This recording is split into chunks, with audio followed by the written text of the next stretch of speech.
जब कलयुग अपने अंतिम चरण में पहुंचने लगता है तब संसार में एक अजीब सा परिवर्तन होने लगता है।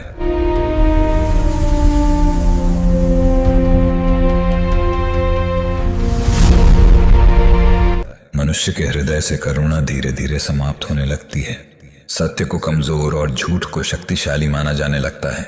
धर्म का मार्ग कठिन प्रतीत होता है और अधर्म का मार्ग सरल। राजा न्याय भूल जाते हैं और प्रजा भय में जीने लगती है।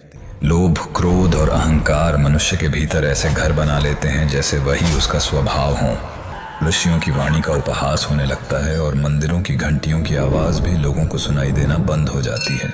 उसी समय पृथ्वी स्वयं पीड़ा से भर उठती है। धरा के कण कण से एक पुकार उठती है जो सीधे भगवान विष्णु तक पहुंचती है। और तब ब्रह्मांड के संतुलन को बचाने के लिए एक दिव्य निर्णय लिया जाता है। वह निर्णय होता है भगवान विष्णु के अंतिम अवतार का, उस अवतार का जिसका नाम होगा भगवान कल्कि। कहा जाता है कि भगवान कल्कि का जन्म एक साधारण से गांव में होगा। उनका बाल्यकाल सामान्य दिखाई देगा, परंतु उनके भीतर एक असाधारण तेज छिपा होगा।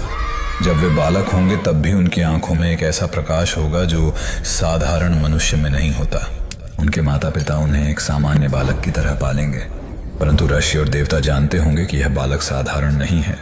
यह वही शक्ति है जो एक युग का अंत और दूसरे युग का आरंभ करने वाली है।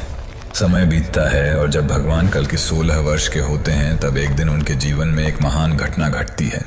एक दिन उनके सामने प्रकट होते हैं भगवान परशुराम।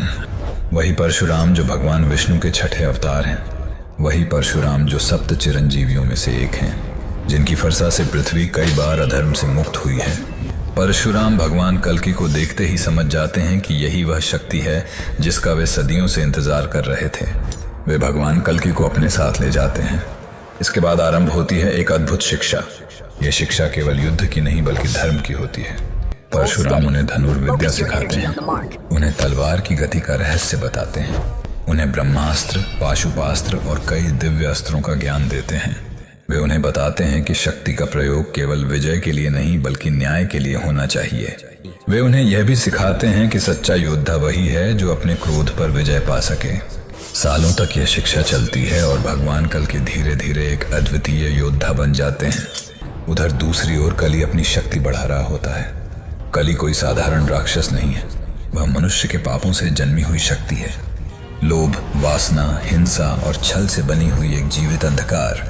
उसके साथ उसकी राक्षसी सेना होती है। उसके दो सबसे शक्तिशाली सेनापति होते हैं, कोक और विकोक। इन दोनों को ब्रह्मा जी से ऐसा वरदान मिला होता है कि यदि एक जीवित हो तो दूसरा पुनर्जीवित हो सकता है। इस वरदान ने उन्हें लगभग अमर बना दिया होता है। जब कली को भगवान कल्कि के अवतार का समाचार मिलता है तब वह क्रोधित हो उठता है।